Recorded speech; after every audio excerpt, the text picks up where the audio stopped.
ВМРО ДПМН ќе учествуваат во дебатата за францускиот предлог што ќе се води во собранието наместо во владата, но бараат консензус за заклучоците и ги повикаа колегите од мнозинството да не одат по принцип на надгласување, затоа што преговарачката рамка не е прашање на бројки, туку на квалитет, добро преговарање и услови кои се прифатливи во споставени стандарди во ЕУ и за досегашните земји членки, како и за тие што сега преговараат, велат од партијата. Предлогот во оваа форма за нив е неприфатлив. Преговарачката рамка на една држава со Европската Унија треба да биде предмет на консензус, бидејќи истата, ако се усвојува за следните 15 или 20 години колку и да преговара Македонија до членството во ЕУ. 73% од македонците сметаат дека францускиот предлог не е поволен и дека Македонија само ќе влезе во еден сизифовски процес на долгогодишни мачни преговори, доколку истиот биде безусловно прифатен од владата на СДСМ и ДУИ, и ние го делиме тоа мислење, кое што беше исто така подкрепено со аргументи и од стручната јавност, луѓе кои што се занимаваат со евроинтеграција подолги години.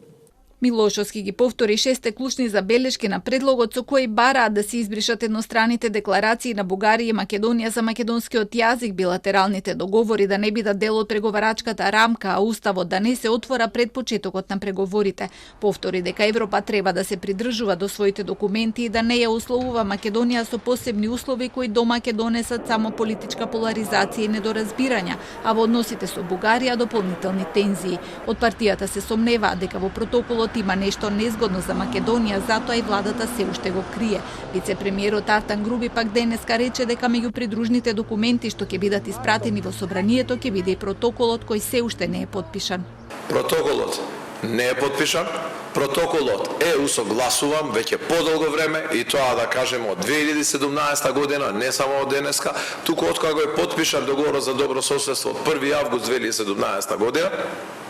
па се до денес, и ние како владеачко мнозинство сметаме дека сите документи кои што се доставени од Брисел и сите билатерални документи кои што се усогласуваат со Софија треба да се поднесат во собранието.